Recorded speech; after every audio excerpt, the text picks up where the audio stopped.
afternoon. Welcome to another session of AircraftPost Rousseau Report.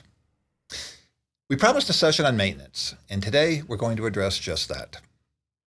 That's for a divorce. Not building maintenance. Aircraft maintenance. But before we delve in, let's address certification for a clean sheet design, because this is where everything begins. And it doesn't matter whether it's the Citation Sovereign when it was new, the G500-600, Falcon 7X, or many others. A new model can take thousands of man-hours and years of R&D to achieve certification, and all of this sets the precedent for maintenance. By way of example, Gulfstream's G650 was announced in March 2008. However, it had been in development since 2004. The wing design was completed in 2006, then over the next 2 years, it underwent 1,400 hours of wind tunnel testing, along with building and testing a pressure test fuselage. And regardless of size or category of aircraft, they all go through the same process. The Cessna Sky Courier is seen here undergoing thousands of hours of testing in a wind tunnel, and engineers will be making adjustments throughout. The simulation is so lifelike, they actually determine the behavior of an aircraft, the shape of its wings, landing gear, engines, or other components at takeoff, cruise, descent, and landing, long before the designs are incorporated in the aircraft. Engines undergo similar testing for bird strikes, engine out, or in this case, icing. The goal is to validate full functionality and simulate rain and ice conditions that the engine will encounter, and OEMs always prefer lab versus flight testing for obvious reasons. The new Falcon 6X, that will be powered by Pratt & Whitney's 800 series engines, underwent wind tunnel testing, then it was affixed to the side of a Boeing 747 for in-flight testing. By the time the wings and engines are attached to the fuselage, preparing for its first flight this past March, Dassault already knew how it would perform. Similarly, the G650 taxied under its own power in 2009, and in November that same year, made its first flight. So one may think that in-service delivery started, right? No. Now it goes through an 1,800-hour flight test program, and after all those years of development, having satisfied all regulatory and safety standards, the FAA issued a type certificate data sheet in 2012, also known as a type certificate, and the 650 entered service. Now, any aircraft built to the type certificate's design specification will be deemed airworthy by the certifying agency. And similar to the airframe, avionics, and engines, interior design has also been undergoing development with the goal of taking the green, empty fuselage and building it to the buyer's specification. Now, because these interiors, cabin management systems, and optioned avionics are not included in the type certificate, they're installed by what's known as a supplemental type certificate, or STC. And these are applied for and issued every time something does not conform to the type certificate. Let's assume that the OEM holds an STC on a forward galley configuration with 2 divans aft, and a prospective buyer wants 2 singles opposite a divan. This change will require FAA approval that's received by the issuance of an STC. Okay, now we're done, right? Because everything the OEM has accomplished to date must have a corresponding manual, also known as Instructions for Continued Airworthiness, or ICA, which are written during the type certification process and then reviewed by the Flight Standards Group and aviation inspectors to confirm compliance with procedures and technical criteria to enable operators to maintain the aircraft and its components in airworthy condition. And there's a manual for everything.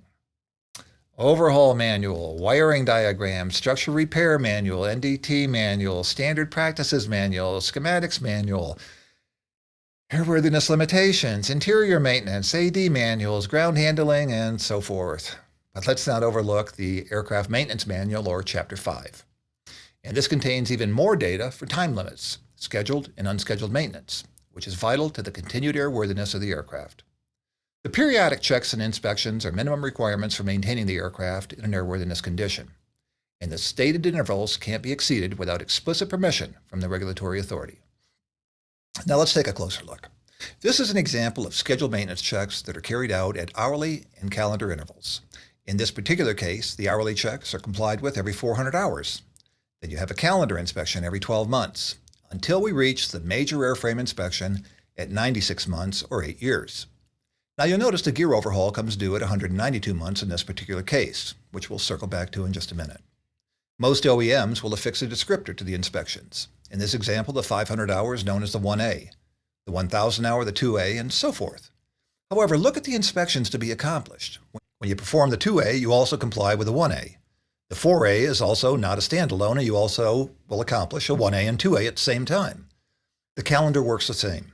The 4C is due at 48 months, and you'll also complete a 1C and 2C, until you reach the major inspection at 96 months, where you'll also perform a 1C, 2C, and 4C. I know it's a lot, but at the end of the day, it all comes together as instructions for continued airworthiness. I'll show you pricing in just a moment. But first, let's move on to another major item, and that's landing gear. This is a place you never want to find yourself. In both cases, gear up landing. So that's why we have another section on continued airworthiness for landing gear. When we look at the exterior of an aircraft, this is what we typically see, both nose and main gears. Fairly straightforward. However, when we look into the wheel well, whole different story. The gear is made up of dampers, side struts, drag struts, shock struts, torsion links, hydraulic lines, axles, and the list goes on. And yes, there's a manual for this as well. Landing gear on average are overhauled every 10 years, and that's when we disassemble every single piece, NDT it, clean it, replace certain parts, then reassemble them into a freshly overhauled unit. Cost? Depending on the aircraft, $250,000 to $700,000. Engines are very similar. They're inspected or bore scoped at designated intervals. By way of example, the GE CF-34. That engine has been around for over 30 years. And when it first entered service, it required a midlife inspection at 1,500 hours and an overhaul at 3,000, which was subsequently extended to 3,000 and 6,000 until 1996, when it went to full on-condition status, where you only bore scope it every 3,600 hours. Now think about that. If you fly the aircraft on average 360 hours, yeah, you get my point here. If it looks clean, close it up and fly it another 3,600 hours. But when heavy maintenance is required, which it will be, it's costly and time-consuming. Let's look at a turbofan engine. There are major components that all engines share: fan, compressor, combustor, LPT, high-pressure turbine, and now look at all those intricate parts that become part of the whole. At some point, they all need to be inspected.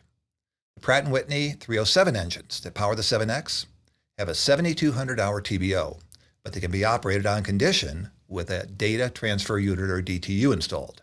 This monitors the operating parameters and assists Pratt & Whitney in determining the condition of the engine. To the engine OEM's credit, the common goal is to extend intervals and keep the aircraft flying, because when it's in here, it's not flying. Engine programs, too often I hear, I don't need that, the engine's proven, I'll take my chances, or when the warranty runs out, I'll buy a new aircraft. Let's take a quick look at what some programs cover. Scheduled and unscheduled maintenance, loaners, removal and reinstallation, airworthiness directives, service bulletins, troubleshooting, corrosion, and more. Engine programs transfer risk back to the OEM. And whether the engine craps out in New York or Mumbai, it's the OEM's onus to get it fixed stat. Without a program, you're on your own in the middle of nowhere. Get stuck once, and believe me, you'll never do it again. I've been there. Now, there are some exceptions with coverage. For example, Rolls-Royce does not cover T-wheels and compressor wheels at 10,000 cycles. And if they're not found and done at overhaul, $1.7 million aside. 25-year-old Lear 60s. Without ESP, $2 million aside for overhauls. Now think about that. What's the aircraft worth, $1 million? The Rolls-Royce BR710 that powers the Global 5000, 6000 are all operated on condition. The same engine powers the G5 550s, and owners have the option of putting the engine on condition. And what that means is every 3,000 hours, you'll bore scope the engine, and if everything looks clean, keep going. But that doesn't mean you can just continue flying with no teardowns. With hard-time engines, an overhaul is required every 8,000 hours. When an on-condition engine reaches 9,000 hours, it's going to require maintenance. And the majority of the time, it will be the equivalent of an overhaul. There's no escaping it. So what impact do engine programs have on value over time? Let's look at both scenarios. A G550 and a Global 6000. All things being equal, in both cases, an average 15% deduction, and your exposure to costly maintenance is increasing by the hour. So as not to nitpick, let's look at a 5-year-old 7X. Same scenario, only an 8% differential. But as the aircraft ages, the delta increases. More to the point, a 19-year-old Global Express, the one with corporate care, sells for $7.5 million. The one without, $3.7 million. The buy-in, over $7 million. And the value is 3.6. You be the judge. The 7X is a beautiful aircraft as it taxis by with the Rocky Mountains in the background. Until it comes due, it's C-check. Every 8 years, and that's when Dassault disassembles the aircraft, inspects it, and then puts it all back together. The inspections are all encompassing: exterior, interior, engine mounts, and the like. And rest assured, before the aircraft can be returned to service, there's a manual for that, by the way. Maintenance personnel must follow detailed procedures found in Chapter 5, Engine and Airframe Maintenance. The associated costs of these major inspections can be as little as $250,000 or run over $1 million, depending on how the aircraft has been operated, past maintenance practice, where it's based, and numerous other factors. But one thing you must keep in mind: when the OEM quotes a price, it's budgetary. It includes the inspection, interior access, and minor discrepancies. It does not include, and this is where people get up in arms, replacement, repair, or overhaul of any serialized parts: LRUs, avionics, indicators, gauges, transmitters, sensors, life-limited parts, and the list goes on. Further, downtime is based on accomplishing that specific task or inspection and does not include correction of discrepancies. In our next session, we're going to get into those sneaky little hidden costs of maintenance. And until then, I'm going to leave you with this: the owner is ultimately responsible for maintaining the airplane in an airworthy condition, including compliance with all applicable airworthiness directives as specified in 14 CFR Code of Federal Regulations, Part 39. Till next time, I'm Dennis Rousseau with AircraftPost Rousseau Report. Thank you for tuning in.